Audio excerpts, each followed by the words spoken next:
আসসালামু আলাইকুম সম্মানিত ভাইরা, কেমন আছেন? আশা করি ভালো আছেন। মাশাল্লাহ মাশাল্লাহ, ছেলেটি আসর নামাজের পরে তেলাওয়াত করতেছে।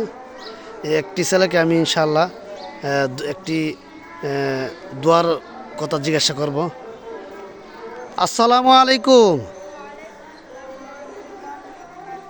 বাজার, তোমরা এখানে কি করতেছো? তোমরা তেলাওয়াত করতেছো নাকি আসর নামাজের পরে? ও আচ্ছা বাজার, একটা দোয়ার কথা জিজ্ঞেলাম, বলতে পারবা? হ্যাঁ ইনশাআল্লাহ। আচ্ছা বাজান, বলেছেন মসজিদে প্রবেশ করার সময় কোন দোয়াটা পড়ে?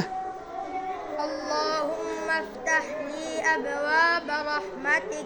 মাশাল্লাহ মাশাল্লাহ, বারাকাল্লাহু ফি হায়াতিক, ইলমিক, কুওয়াতিক, জিসমিক।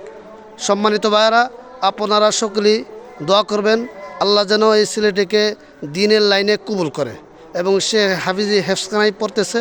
আল্লাহ তাআলা যেন তার এদের মধ্যে বরকত দান করে, বেশি বেশি করে সবক দেওয়ার তৌফিক দান করে। সকলে বলো আমিন। আসসালামু আলাইকুম রহমতুল্লাহ।